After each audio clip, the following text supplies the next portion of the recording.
Welcome back to a special episode of Be Kind Connects. I'm your host, Shabnam Islam.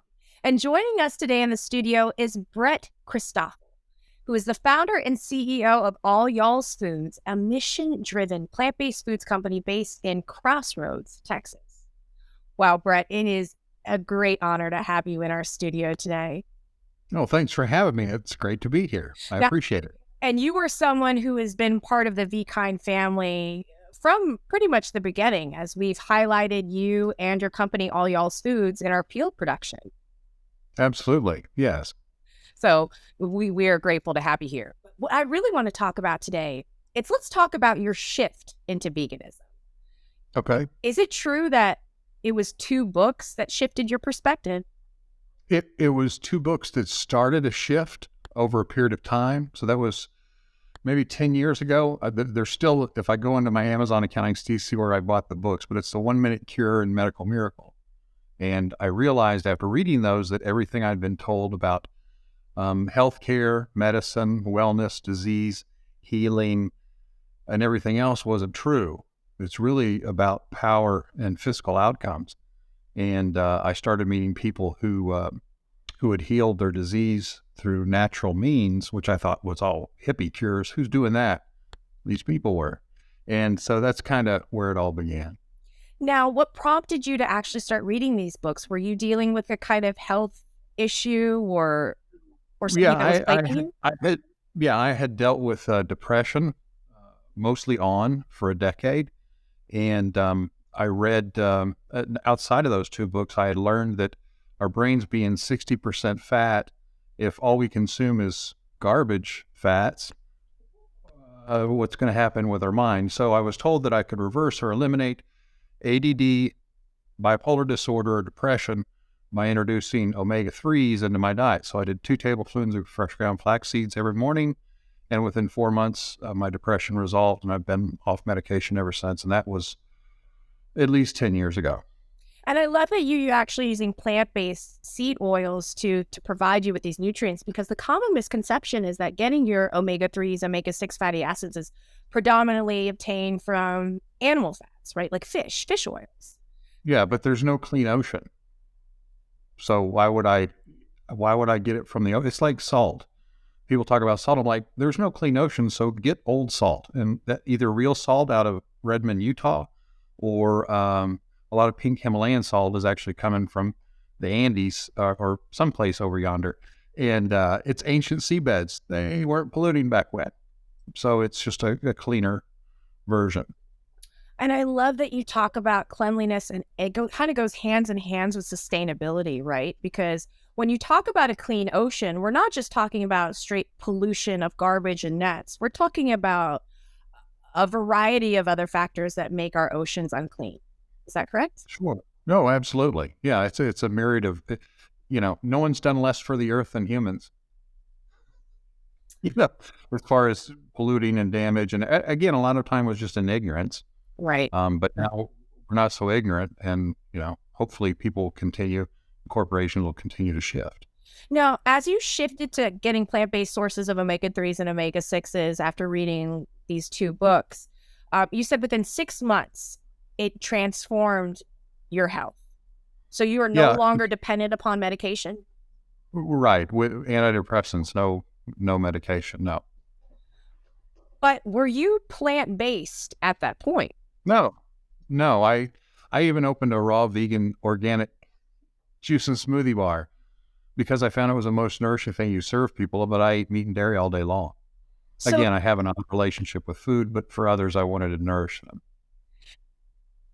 It's fascinating to me to see the cognitive dissonance that, we know better, and we still make these choices that maybe we provide some Band-Aids and some extra pills and movements, but it's really not what we need to do. No, the body was not made to break down at 60, or earlier, actually. And so the fact is everything we take in either nourishes us or it harms us. And it's pretty simple to avoid once you get educated. And the great thing is that you are kind of an expert on this, because you have authored a book called Nutritional Truths. right? Tell us a Mhm. little I bit did. about that. Well, the biggest catalyst for it was I went to the Institute for Integrative Nutrition, and I had a study buddy. Her name is Deanna Won, Won. She's a physicist, okay, legitimate as you can be and smart as you could be, and a colonel in the U.S. Air Force.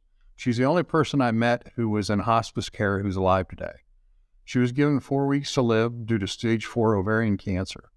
And a couple weeks in, the pain started getting so great, they're about to up her morphine. She knew that was the end. And she had recalled some information her grandfather had shared with her. She's of Chinese descent, about mushrooms.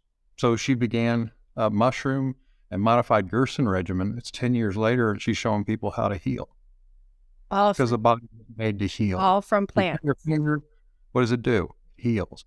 But we've been led to believe that we need outside sources, and we don't. Because the body, there, dare I say this, you think there's thousands of diseases that require thousands of medications or cures, when in fact, it's one simple thing, and that's homeostasis. The body out of balance is not in homeostasis. And so it responds. Let's say you're a normal weight, and for whatever reason, you put on 30 pounds over a year. At the end of that year, your blood pressure is going to be higher because your heart has to work a little bit harder to get it out and do its job. So you don't have high blood pressure. You have an imbalance in the body. And if you correct that, then the other should correct itself as well. I am not a medical professional. Yeah, but you know enough. You know enough of the science to connect the dots because you've read the right research literature. You've experienced a lifetime of, let's be honest, you live in Texas. Texas is not a place that's associated, honestly, with really plant-based nutrition. Well, it should be now. It should be. It should Yeah, be. well, here's the thing about Texas. Texas, we are the largest petrochemical producer in the country. And I think it's great. I still don't understand it all. The thing is we're also the largest generator of wind energy. 23% of all the nation's wind energy is done here in Texas. So we're also the largest beef producer in the country. And I said it's time to be the largest plant-based protein producer as well. So that's what I'm working on and committed to. I love that you say that because you've actually developed all y'all's foods on the flavors of 7 distinct regions in Texas. Much like New York has its 5 boroughs, you brought some true Southern flair to your products. Can you elaborate on this? Sure. I wanted to use things, I wanted a very Texas brand. When I read the beef was our second largest export, I got mad. And I said to myself out loud, I'm like, you going to bitch about it or are you going to change it? Because a lot of people like to bitch about stuff. It's like, okay, but what are you doing to change it? So this is me changing it. I looked and I thought, okay, how am I going to do this? And I looked and there's 7 regions of Texas. I went, well, this makes perfect sense that we line up flavors with regions of Texas. So yeah, we use things like the prickly pear. We use the juice from the fruit of the prickly pear in 2 of our flavors, our teriyaki and our chipotle. And it's the state plant of Texas. We use pecan smoke in our black pepper sea salt because the pecan tree is a state tree of Texas. So I like to play on things like that without being a little too much. And so when you are designing these jerkies, you often use a process that's similar to creating real animal-based jerkies. Is that correct? To an extent, yes. You take, in our case, a soybean base. It's actually a no-spray crop. It's not certified organic, but it's a certified no-spray crop, non-GMO. And we marinate it, and then we dry it a little bit. So kind of the same process with meat, marinate and dry, except ours has one ingredient and didn't involve slaughterhouse. And so this is the wonderful argument because I think for most people are carnivores or flexitarians that are consuming animal-based products, their concern is, I don't want to eat products that are processed. The irony is, however, your meat and your dairy is exceptionally processed, right? So for me, unless I'm mistaken, I understand that all ground beef has fecal matter and bacteria in it. Absolutely, There's just no way around it. So processed, I'll take processed over that any day. The thing is, there are products that are more highly processed than others, and there are more products that contain oils that aren't really good for us than others. But compared to their animal counterpart, they kick its tail all day long, as far from a health perspective. And the thing is that you live in a state and you live in a space where it is not predominantly plant-based or they're a significant vegan community. So you're trying to invite people over to Oh, this meat, sure. right? Absolutely. And, Yeah. and that's what we need to be doing. And that's what all y'all's food is actually doing really well. Because you tell us about your grassroots, footwork, feet on the ground, what you guys are doing down there in Texas. How did it all Um, start?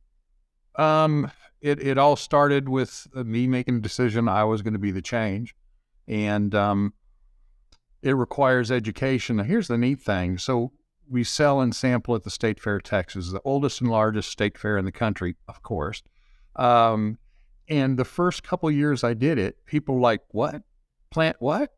They didn't understand. And some never grasped it at all, but most were they were willing to try it anyway. And what happened was Burger King came to market and people were like, oh, like the Whopper. I'm like, yes, exactly. Plant-based. So that really helped the movement. But the thing is I hold on to the fact that until my eyes were open, they were tight. They were closed and I didn't see anything. And I have to remember that a lot of people are at where I was at, and I have no grudges. I have no ill feelings. It's just like, hey, by the way, did you know this? Did you know this? Did you know this? Did you know this? And then it's their decision. They're grown up, so they can figure it out. But it is an opportunity to educate what I call the underinformed. And there's no other place I'd rather be than here. And I love that you talk about your eyes being closed so tight, because there was an experience where you actually went to a zoo and it changed your life. Share that with us.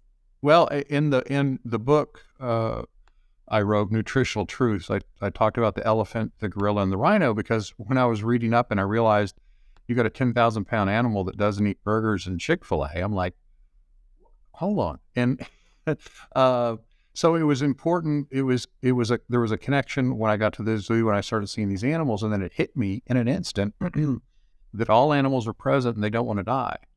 And, my wife's like, what? And I was just crying. I'm not a big crier. Well, I cry sometimes, but I'm not a big crier.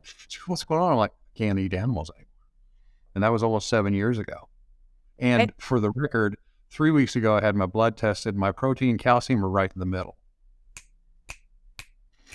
I'm telling you, everybody wants to talk about our protein and where my B12 markers are. And I'm like, I have never been in a more healthier range than from when I was calorie counting, eating fish, eating meat, and just so concerned about the macronutrient profile that I wasn't actually worried about the whole food source. Right. And it's part of our cultural conditioning. We grow up with something seeming normal, and so it's just normal. What are you talking about? And then once you get beyond that, you're like, oh, crap, what was I doing? Exactly. Yeah, so I hold on to that compassion and understanding for others who still aren't seeing it. And I think that's beautiful, because I think the fear with veganism has got such a negative connotation that we end up being the ones that are extremists, so that we end up being the ones that are trying to shove information down people's throat. But really, it's like, I'm trying to toss you a lifeline. Take it. Well, it's like people who get converted at church. They want everyone to see it. And so what I've realized is, because at the beginning, at least for me and some others I've talked to, once you turn that corner, initially, you're like angry. But it's really to me, I think it's really about self. Like, how could we have done that, supported that brutality and killing, and not really be aware of it? But then that fades and everyone finds their path, because you'll find people at vigils, at slaughterhouses, and you'll find people doing cubes of truth, and you'll find people doing what I do. And this is my this is my animal activism, is taking my business acumen and put it into a company and going forward. And again, nourishing the consumer, delighting them, hopefully, and then, leaving the animals out of the equation, supporting Rowdy Girl Sanctuary, and then using 1/13 the resources to do so. And let's talk a little bit about that. Let's talk about more about how all y'all's foods is a mission-driven business and the relationships and partnerships you're so proud to be part of, including Rowdy Girl Sanctuary. Yeah, I would say, when I was starting the company, I knew I wanted to affiliate with a sanctuary that would benefit from our success. And I looked, and the largest head of cattle were at Rowdy Girl Sanctuary. And I thought, well, I'm focused on beef at this moment. That makes perfect sense. And so I reached out to Renee. We had wonderful conversations, and we put together an agreement and have been supporting them ever since, and grateful to do so. Plus, they have a rancher advocacy program, which actually empowers people in animal agriculture to subsidize their income without using animals, and they're having some great success in that. And what I love about Rowdy Girl Sanctuary, Renee, is that she really does invest in students from Future Farmers of America who really feel that cognitive dissonance in terms of farming when they have that, the last element is, killing the animal and processing it. And that is a true step in character, I believe, right? To do that.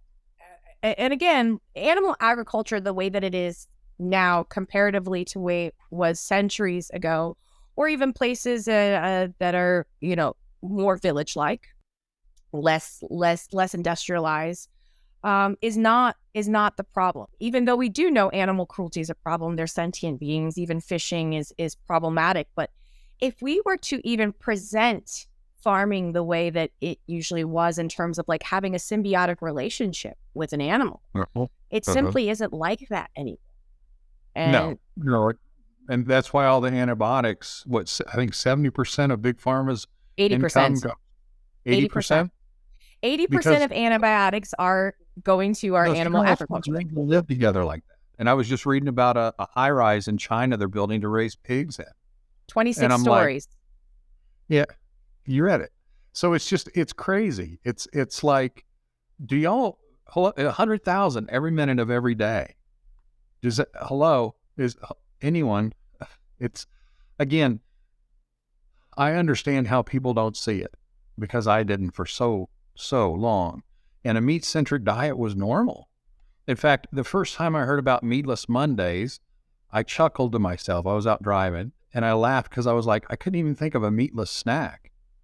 So it's just important to, give options to people when it comes to plant-based foods, because 90% of all plant-based, and again, I'm not talking about fruits and vegetables. I'm talking about the meats and the cheeses and dairy and all those replacement eggs, all the replacement. 90% of it's eaten by people who still eat meat. That's amazing. That is just amazing. That's good though, because we're showing people, look, here's some options that are enjoyable. It'll cause less harm to you. So I think it's great. So, Brett, you're just flowing right along. Let's discuss the growth of plant-based products in the market, right? With plant-based meat alternatives, market share is currently valued at about $7.5 billion. Well, at least it was in 2022. And it's estimated to grow to about $24.8 billion by 2030. That's almost four times the amount. I saw a lot higher numbers than that myself. So my question is, what do you think the forecast for growth for all y'all's food is in the next 5 years?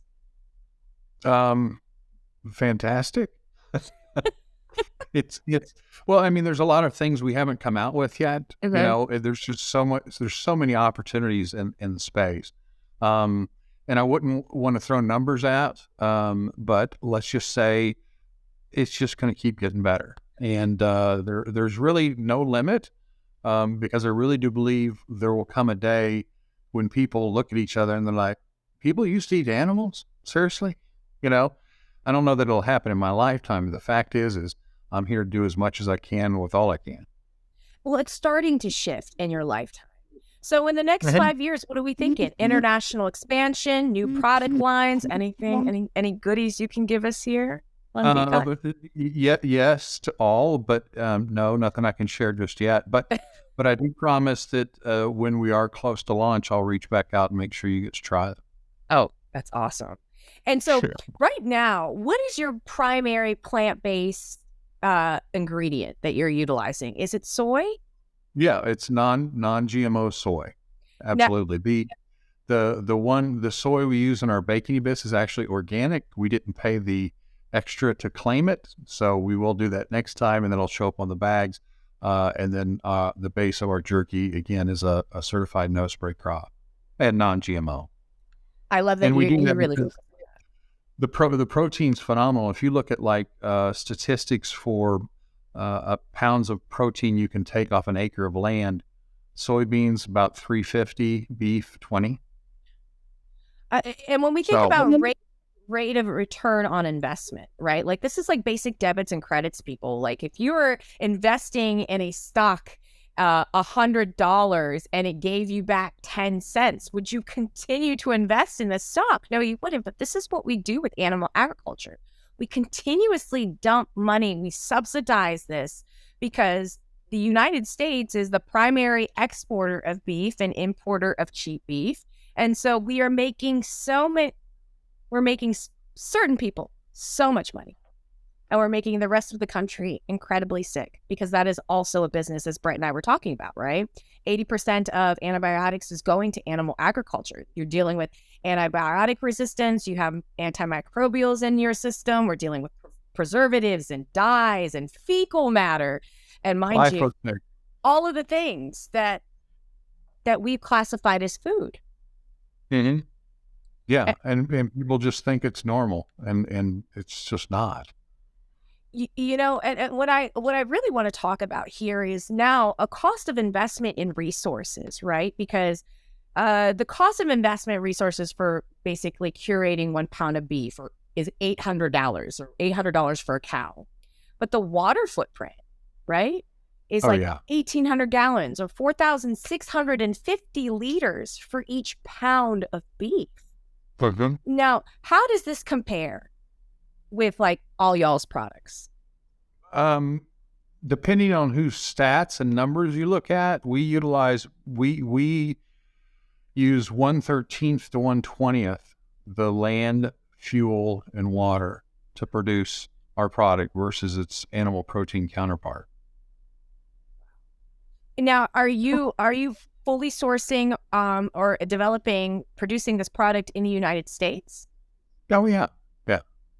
So you're not only making our country healthier, you're providing jobs here. You're teaching people and the soil how to be more productive.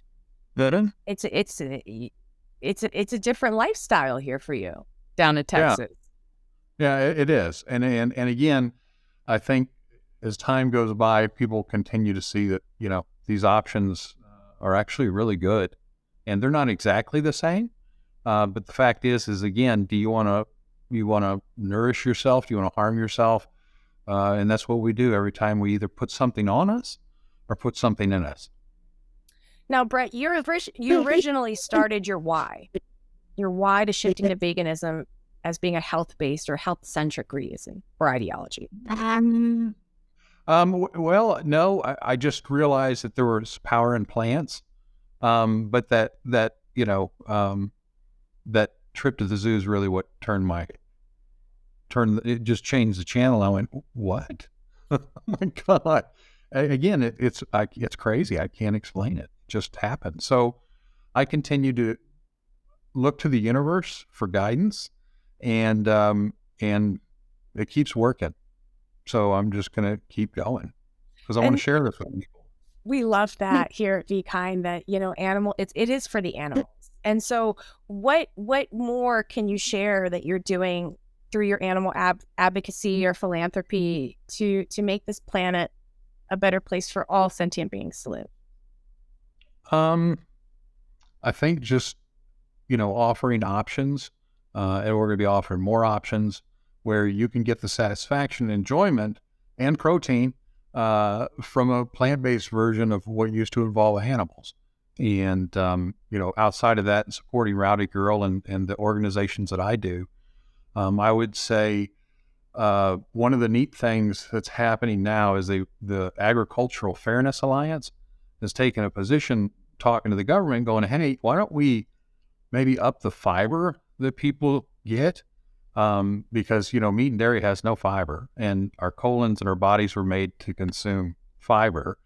And, you know, let's see about why are we subsidizing things that don't involve fiber, and maybe subsidize things that have fiber for the betterment of the people. But again, people get to choose, but at least make options. And there's so many companies out there making amazing plant-based options that it's just going to continue to turn. As for us, we just keep growing and reaching new markets and exposing our products and plant-based goodness to new folk all the time.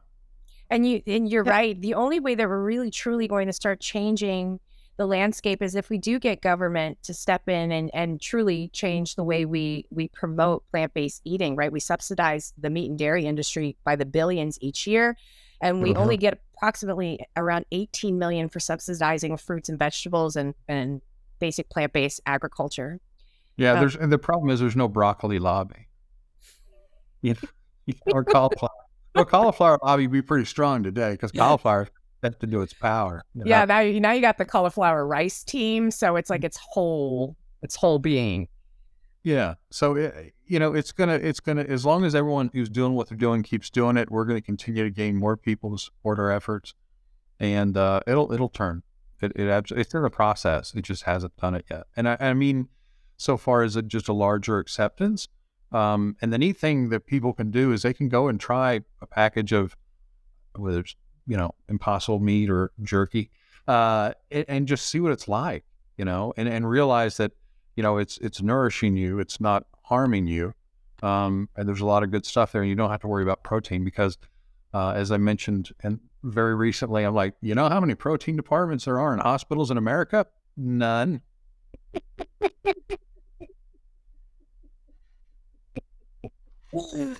And now, as an exercise physiologist, I find that joke funny because we know. I'm glad you like it. We know that carbohydrates are the energy currency of the cell, and the carbohydrate fallacy is a lie taught to us. So we would start consuming the things that made some people a lot of money.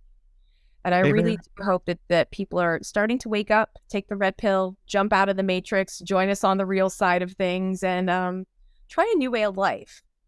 And Brett, what I'd like you to end with here is you did not transition to your veganism as a young guy.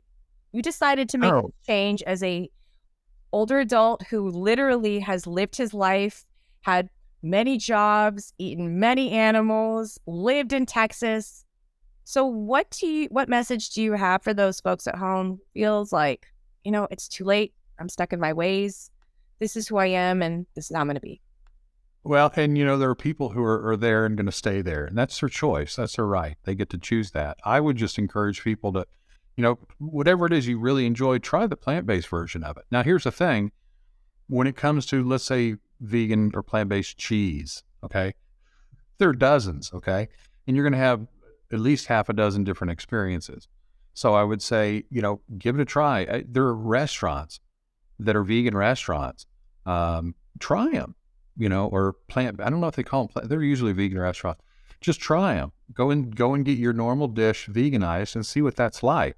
And that's all I could say is there's a full quote. I don't know what it is, but it's something about contempt prior to investigation. It's kind of silly.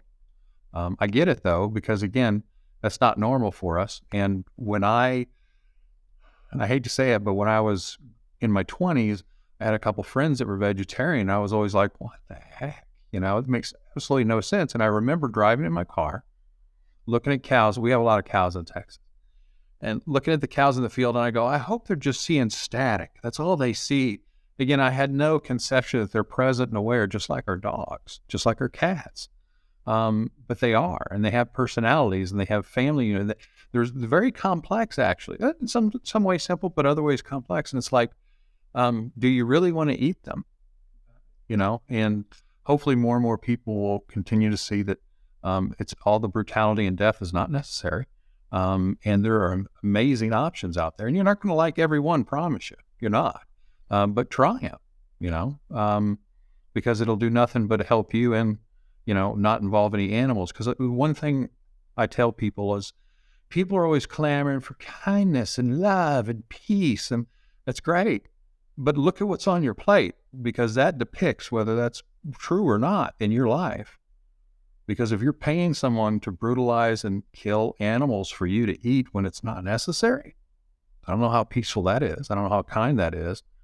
And it's not very compassionate. So thanks.